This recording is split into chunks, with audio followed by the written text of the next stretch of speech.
This week on Crunch Week, we're talking about Netflix's earnings, Stripe's big raise, and Snowden's AMA and the news from the NSA.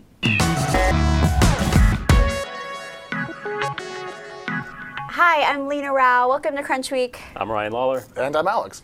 Obviously, big week for news. A lot of earnings came out this week, but in particular, Netflix came out with really strong earnings, right? Yeah, Netflix killed it this quarter, or last quarter, I should say.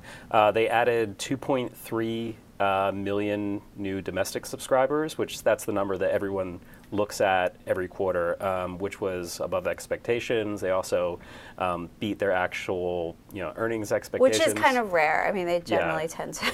Yeah, I mean they, Ouch. But they're That's cruel. They've actually last year they had a really banner year, maybe 2 years ago after Quickster, there was a lot of questions of execution and, strategy around the company, but they've completely turned it around. 2013. Talk about a comeback. Across the board was really, really strong.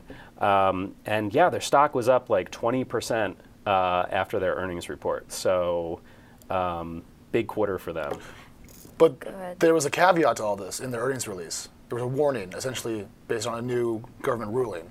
Right. So in the management letter, which they issue, and it's always actually, it's one of the more interesting, earnings announcements, management letters that come out every year, because actually Reed Hastings and David Wells are very thoughtful about the things that they talk about. They, discuss competition, whatever. In this particular letter, they discuss the net neutrality ruling from a week before with Verizon and the impact that it would have on businesses like theirs, and sort of what their short-term forecast was. Interestingly enough, they basically said that in the short term, they don't think that the ruling will really have that much of an effect, because they believe that broadband providers, ISPs, won't act outside the interests of net neutrality. But it was kind of a little bit of a caveat there. So, what do you think? I don't know. What do you think, It felt Alex? a little optimistic to me, but they can't lie, right? This is an environment in which they have to tell the truth. And so if that's their view, that's their view. I have a less hopeful view of the world, I guess. I think the ruling's effects really haven't been determined by legal scholars, by industry groups, by participants in the industry like Netflix. And I think that if it does go the way people are afraid of it going in terms of the impact of the ruling, it could be very painful for Netflix. It's a sad thought that a company that's doing this well, that's come back so far, could be kind of smacked from the side by something that we didn't actually, I think, see coming too much at this table, at least. I don't know. They did, in that sort of language, they did seem to say that they don't think ISPs will end up They said, yes, it would be bad for us if they did, but they did say that their belief is they wouldn't charge. Don't you feel like if they are telling the truth that they don't think that this is going to be a huge issue going forward? I so fundamentally hope they're right. I'm just worried that they're not. And in general, in the last year of finding out stuff about the internet, being on the negative side has been generally the correct side of history. True. So I think we'll talk about that later. I think that the interesting thing, though, about it is, I mean, obviously, we talked about this a little bit last week, which is like, an incumbent like Netflix or a company like YouTube doesn't really have to worry about it. It's, what happens to the next Netflix, and will this ruling, make it harder for, startups and, non-incumbent players to actually grow. What I thought that was interesting about this, and I forget who it was, but someone said, it's not saying we're not worried. It's saying kind of like that like phrase from The Wire, if you come at the king, you best not miss. Because basically it's kind of like them issuing a warning to say, if ISPs do act in this way, we're going to raise holy hell with legislators, with our customer base, and make it really difficult for you guys. what was the domestic total subscriber count for Netflix after the quarter? Oh, geez. I mean, it was, I don't know. A range. A range. I mean, don't it's put them on above the 30 spot. million. I didn't mean to be mean. It just matters because if they do have 30 million subscribers, that's probably, 100 million Americans total that are attached to these Netflix accounts. That's a third of the country. Yeah. Right. And if Netflix can come to them and say, hey guys, listen up. They're about to degrade your service. They're about to increase our costs, sink our business model. I think they would raise holy hell. I think that's actually a weapon that's not at least I haven't thought of it in this way, but that's really strong. That's the best political action committee you could ever have. I mean, having 100 million Americans that like you, that's totally. Name another thing.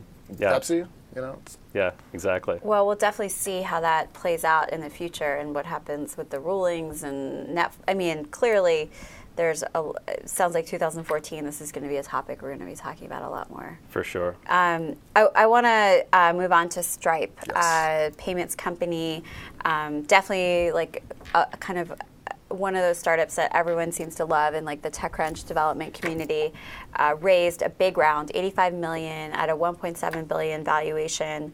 Founders Fund, Peter Thiel's venture fund, led the round, and Khosla participated, as well as Sequoia, again, an existing investor, and Allen and Company. But, it really is kind of an interesting move.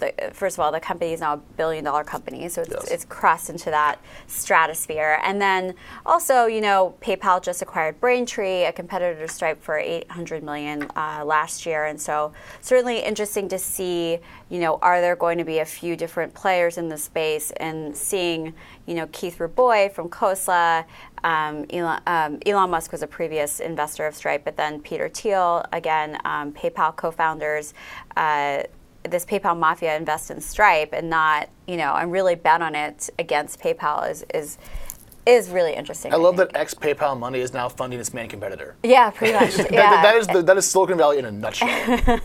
It's a huge validation for the company. The fact that they joined the $1 billion club, which it's funny, a few years ago, like the number of, I guess, unicorns, $1 billion companies out there, it seems like there were so many less of them, like fewer of them, like around. But now it's like every week there's a new one. There was an article I saw that listed out a bunch of venture-backed $1 billion companies in the 90s. And they were all like, pets.com, eToys, dead. And now, we can giggle about the $1 billion club and unicorns, but does anyone here think that Stripe isn't a solid business that doesn't have a good future? It makes a lot of money. You can't see the financials, and they are very particular about not releasing the financials as like kind of compared to PayPal, or PayPal's a public company, but Square even releases more around that. But their business model is solid, is all I'm trying to say. Like they probably still lose money. All signs point to it. Yes. Yeah. So I don't worry about there being too many unicorns. At least not too much. I think so. I think we're definitely in a new generation of companies that are creating revenue and have these high valuations. It's not like Pets.com or Webvans or or that Amazon. I lost a lot of money too. Yeah. So we'll definitely see. It's a big year for the company, and certainly they need to start proving their customer value. It's not just developers aren't just the ones that need to be using them. It needs to be Walmart or Target or all these other companies. So we'll see what happens. It's going to be big. But I want to talk about Snowden. Yes. Let's talk about Snowden. Okay, so on a fun note, Snowden answered a bunch of questions from the internet, and he answered our question. So that was kind of a fun little TechCrunch. Greg Ferenstein. Greg Ferenstein. Actually, it's a really good post. We'll put it in the notes. You should read that if you get a chance. But the big news out today was that the Republican National Committee agreed to a resolution that essentially condemned mass surveillance and bulk data collection. It said this must be undone, it's unconstitutional, and it set the tone for Republican politics moving forward, at least from the top down, as in opposition to the NSA's activities, which is big news, because if that's the platform for the party, that means their candidates will want to align to it. It could give the opposition forces increased momentum, and if you have the Republicans in favor of it and a big chunk of the Democrats, that's a majority. Okay, so, I have a question. Yes. I know this is getting into the politics world versus the tech world, but how much of that move is around the election that's going to happen in a few years, and how much of it is really against the NSA's tactics? Well, I mean, politics is incredibly insincere, as we're going to find out. But just to have the party, right? But the most fervent defenders thus far have been mostly Republicans. So to have their party move in this direction, at least in a very strongly worded statement, they didn't leave a lot of wiggle room. It wasn't like, it's not so good. It's no, this breaks the Fourth Amendment. Yeah. This hurts the First Amendment. It was very strongly worded. Impact, I don't know. But definitely, at least it changes the tone of discussion and gives maybe moderates that were worried but not fervent kind of open room to come out against the NSA that may have stayed on silence before. And that's good. But I thought the Republicans were supposed to be the fascists that, would collect all of our information and live under that. There have been fascists in both parties recently. Exaggeration, I'm not actually saying that. No, but I mean, Dianne Feinstein, Democrat, and